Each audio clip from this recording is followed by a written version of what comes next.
බලන්න අල ප්‍රෙස් කරලා අරන් තියෙන්නේ.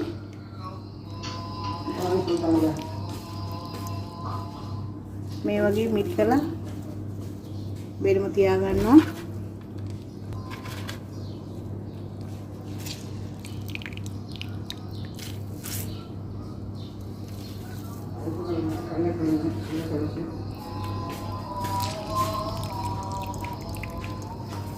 ඔන්න ලුණු එකතු කර ගන්නවා. ලුණු ඉතින් තමන් අල ගත්ත ප්‍රමාණයට අනුව ඉතින් ලුණු එකතු කරගන්න.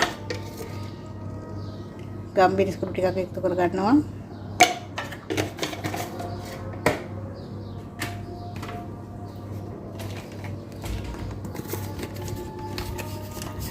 බඩේ රිංගු පිටි ටිකක් එකතු කර ගන්නවා. ඉතින් තමන් හැඳි දෙකක් තුනක් හරි බලලෙට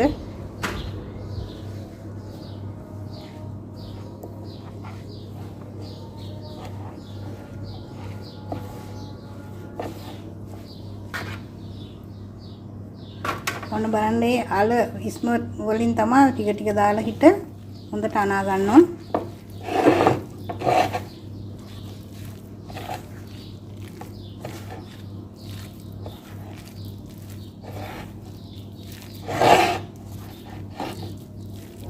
ඕගොල්ලන් ඉතින් හදනකොට සෝස් එකක් එහෙම දාන්න ඕන නම් දාලා හදා ගන්න. ඉතින්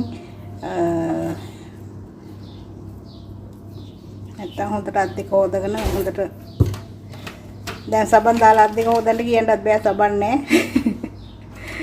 ඒක හන්ද ඉතින් කොහොම හරි කමන්නේ පිරිසිදුව මේ කෑම ටික හදනකොට කොහොම හරි පිරිසිදුව හදා ගන්න.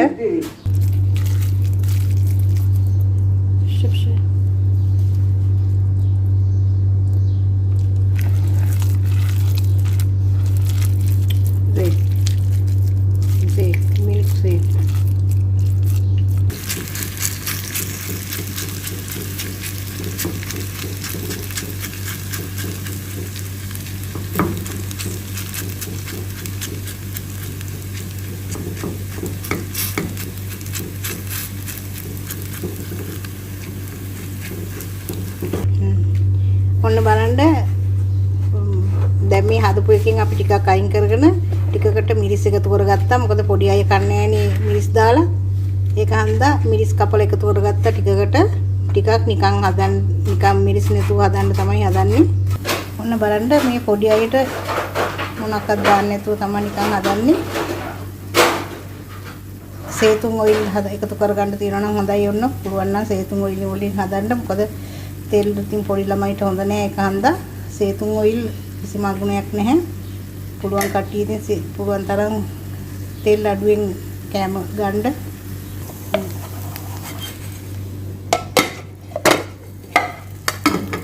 දැන් අනිත් පැත්ත හැරෙව්වා. අනිත් පැත්ත හරවලා හිට හදා ගන්න හදන්නේ. ඔන්න බලන්න ඉතින් වරද්ද ගන්න එපා. මේ හදන්නේ පොඩි අයට මිරිස් දාන්න නැතුව. මිරිස් නැතුව තමයි මේ හදන්නේ පොඩි අයට. මේ තියෙන්නේ ලොකු අයට මිරිස් එකතු කරලා හදන්න තියෙන එක තමයි තියෙන්නේ. දැන් මේ මිරිස් එකතු කරලා. ඔන්න බලන්න අල රොටිය දැන් හොඳට හරි ගිහිලා තියෙන්නේ. මේ වගේ ඔයගොල්ලෝ හදා ගන්න. පොඩි අය කන්න ගොඩක් කැමති වෙයි මේ විදිහට අල රොටිය.